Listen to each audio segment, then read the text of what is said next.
I'm Zack Phillips, and tonight we're going to be breaking down game number 15 of the Toronto Maple Leafs regular season as they hosted the Detroit Red Wings here tonight in the Hall of Fame game, the Friday night Hall of Fame game, as we go to first night of a back-to-back playing the Montreal Canadiens tomorrow night as well. But a 3-1 victory here for this Leafs team moves them to 8-5-2 on the season, and I'm seeing an active chat already in regards to what we just saw from this Leafs team here tonight. I thought that this was a pretty good win for this Leafs team. Like, yeah, it's Detroit and they're not that great. And obviously you'd love to walk away with like a 6-1 victory here. But outside of that, I think that this is like a pretty solid game from top to bottom for this team. I thought that they played well defensively. The power play goes 2 for 2.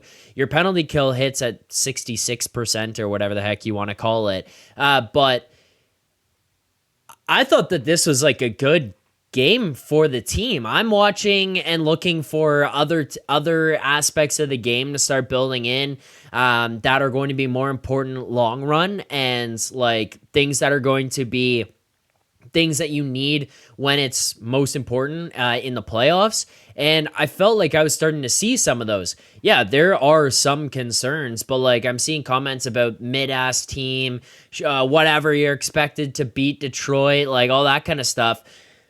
Yeah, you're expected to beat Detroit. You know what this Leafs team normally doesn't do?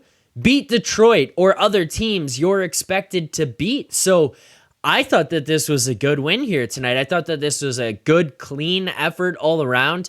You score the first goal of the game, gets called back. So, okay, now you got a little bit of controversy here that you're going to have to face as you go forward. Are you going to be able to score the next one? Are you just going to falter and just say, hey, you know what? It is what it is. We gave it a shot, and okay, Detroit's gonna come out now, jump ahead, and now we're gonna have to play this whole excuse game of we had a goal and it got called off. No, you didn't. You just kept pedal to the metal, and it really changed nothing for this group. I thought that start to finish they played pretty strong. I thought that like. I saw comments in the chat about the depth of this team, the third and the fourth lines, and what you've got going on there. I obviously think that the third line could have been better, could be better, I guess, just in general. I talked about it in the preview.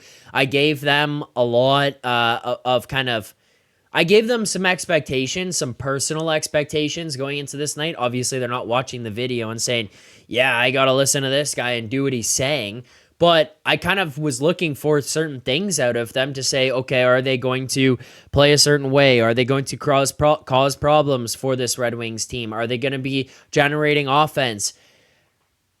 McMann right now, I heard this from Mike Rupp the other day. He wasn't even talking about Bobby McMann. It was on the TSN program, and he was like, oh, you know, like when you get pulled out of a game or if you get scratched and you go up and sit in the press box, sometimes like if you're holding your, if you're not playing that well, you start holding your stick too tight and thinking too much, and then you kind of get to a point where it's like, I don't even want this puck on my stick right now. Bobby McMann, I feel like there's an element of that to him right now. If you watch him when he gets into certain areas on the ice, especially in the offensive zone, he looks a little bit uncomfortable, and I feel like it's just because things are having to be forced for him. Like he's got to make stuff happen rather than being a part of things that are happening. But I mean, as far as the effort, the physicality, the forechecking goes, he's bringing all of those. So other aspects that are good. Nick Robertson did score, but called off. Bobby McMann obviously crashes into Talbot there and kind of negates the first goal of the game, which would have been a huge one for at least Robertson's morale. Gets called off, no goal, comes back. Other than that, I thought that they played a pretty good game.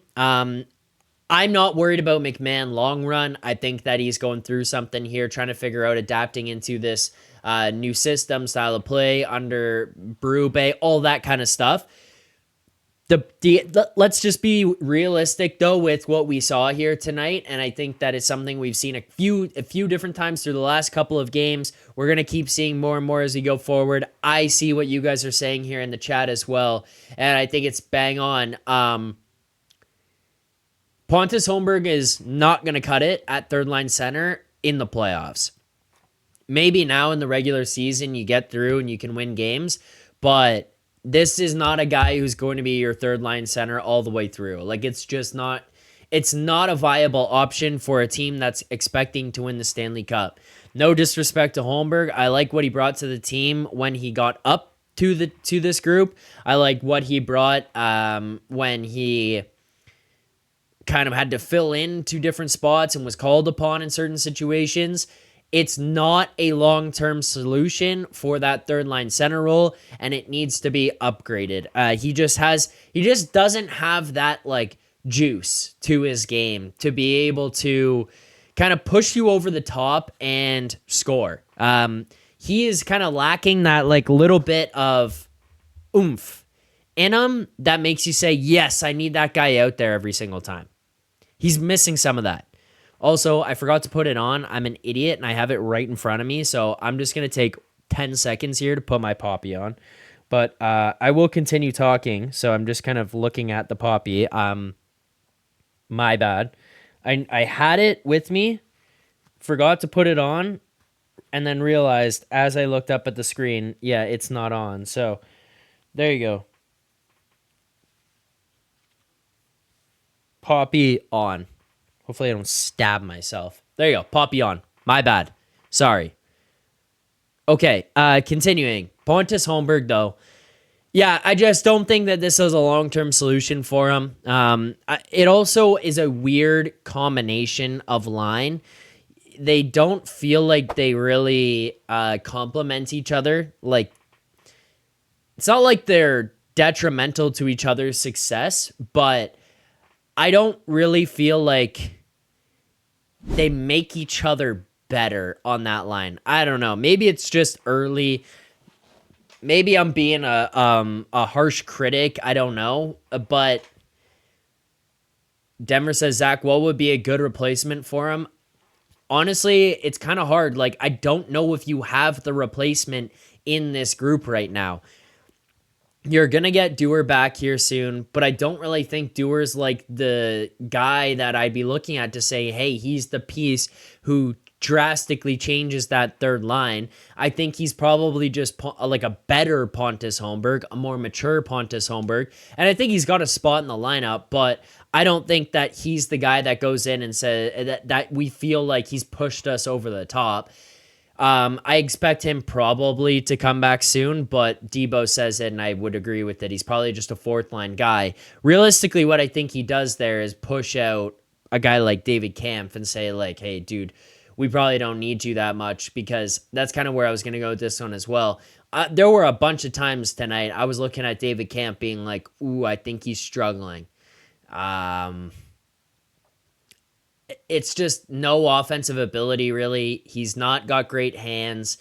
The defensive season that we saw him put up a couple of years ago when he first got here and was able to kind of capitalize on some opportunities was great, but it feels like that magic has worn off to an extent, and yeah, so that's kind of where we're at with this, with that lineup tonight.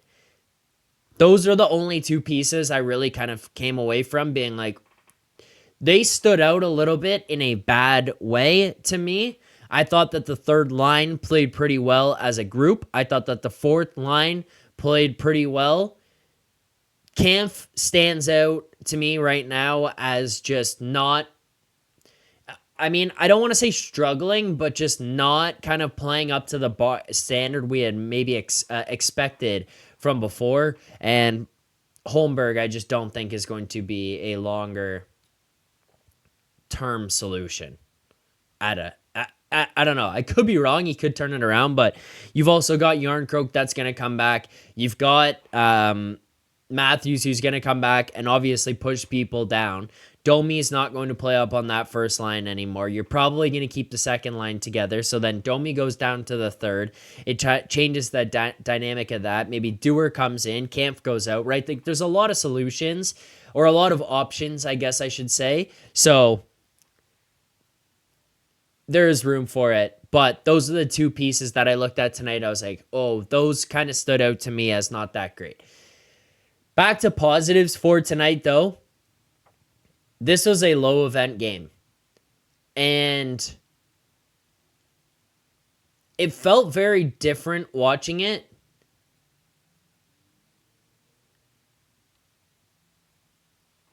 Because I feel like the Leafs dictated this. This felt like the Leafs wanted to play low event.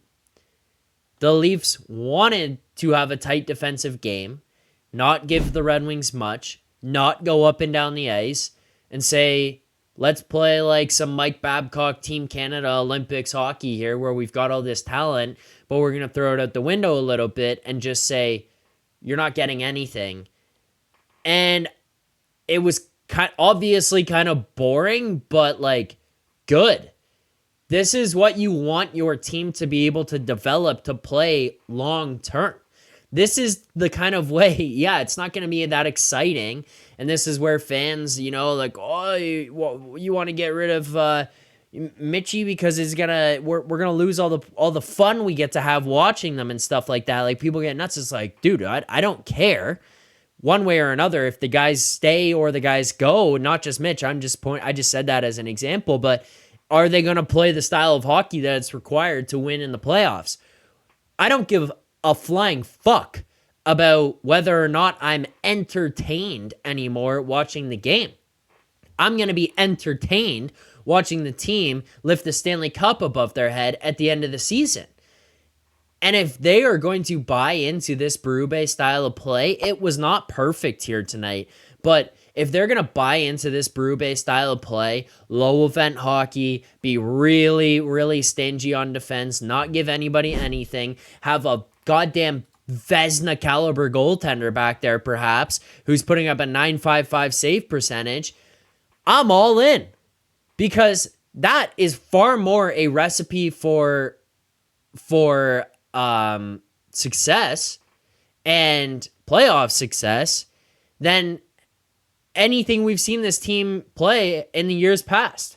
For more content just like this, including game previews, post-game live shows, Leafs Morning Take Monday through Friday with Nick Alberga and Jay Rosehill with special guests, as well as instant reaction videos, make sure to be subscribed here to the Leafs Nation YouTube channel, turn on notifications so you don't miss anything, and drop a like.